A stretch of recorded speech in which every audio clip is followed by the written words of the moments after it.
Dr. Chris Van Tulleken investigates the food we're feeding our children. It might change your brain forever. Really? If it can do that to my 42-year-old brain, what is it doing to the developing brains of our children? How far will he go in this stomach-churning self-experiment? What are we feeding our kids? A British doctor used his body as a test subject, spending 1 month on a junk food only diet to see what would happen.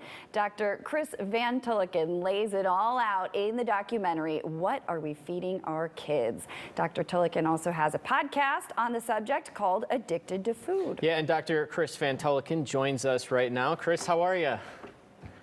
I'm very well. I've recovered from my diet. Yeah, and I watched a clip this morning of that. So can you just talk a little bit about the ultra-processed foods, right? Some people might be like, well, processed foods, the ultra-processed foods, and what you went through when you ate only that for 30 days.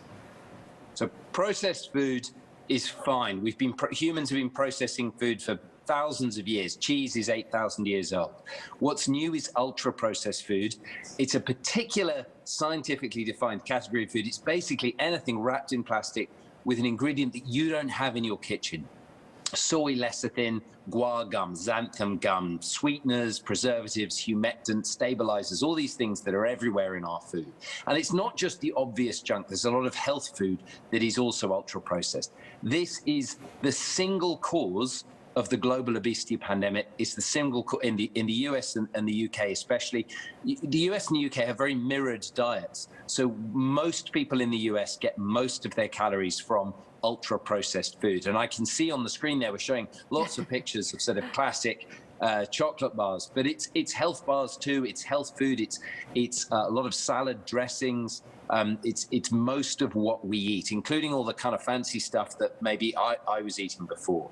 So the diet had a very, very profound effect on my health. It was a very normal diet. It's what most children eat. So really, I ate like a teenager. I ate 70 to 80% for a month. That's what most teens in the US and the UK eat. And it really aged me 10 years. It affected my life from I don't know if I can say, in the bedroom and emotionally, physically. I became depressed, anxious, and very, very significant changes in my gut hormones and my brain scan. So I was followed by my colleagues at the hospital I work in London. Do you think it had this effect on your body because you weren't used to it and your body wasn't used to that kind of food, or it's more than that? No, it's that this food, the majority of the food we eat has been specifically engineered to drive overeating. We have an abundance of food. The only way that food companies can create growth and sell product is by making it extremely palatable. And so the food is engineered in such a way, not only that we want to eat lots of it, but it doesn't make us full. So ultra-processed food is classically, you grow commodity crops, you grind them down into powders, you reduce them to a molecular level, and then you build them into your nuggets or your little alphabet shapes, whatever you want. And it's so soft that it's essentially pre-chewed. And so it's digested very high up in our gut, and it never gets to the part of the gut where we get the fullness hormones released. That's one of the mechanisms. So no, it's just that this food drives overeating. I put on weight, but then it has all these other effects as well, which we're only just beginning to untangle, and which the podcast really explores. Yeah, and I wanted to talk about that because I did listen to your podcast as well, and I thought it's fantastic, this relationship between you and your brother, and how your brother was eating this unhealthy lifestyle, and you had this heart to I want to help him, I want to fix my brother, I'm going to go out on this mission and fix my brother, but then you learned in the process that can't happen. He has to have his reason why he wants to change. He has to say, why do I want to do this? And so you go to all these behavior specialists and everything else too. Can you just talk about that a little bit, what you learned through that whole process? So I made the podcast really because maybe media doctors in the States are somewhat different to in the UK. We're pretty normal people. We don't have very white teeth. We don't have six packs. Zahn lives with obesity. I'm slightly overweight. Maybe that's part of the charm.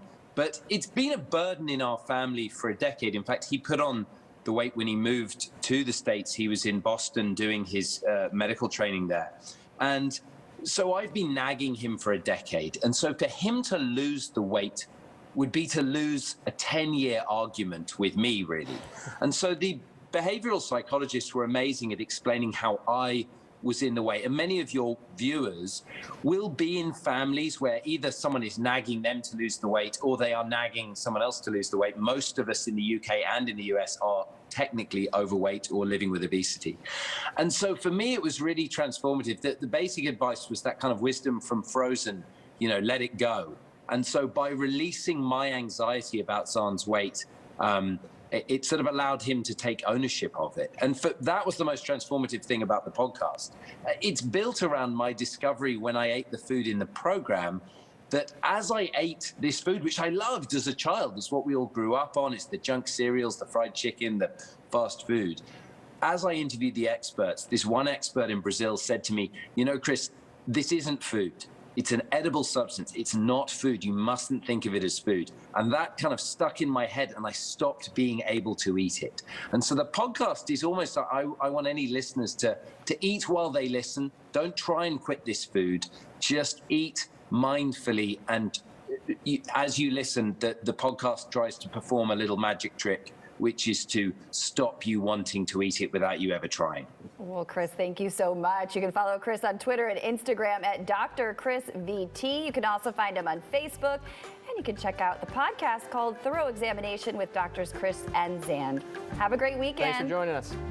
Thanks so much.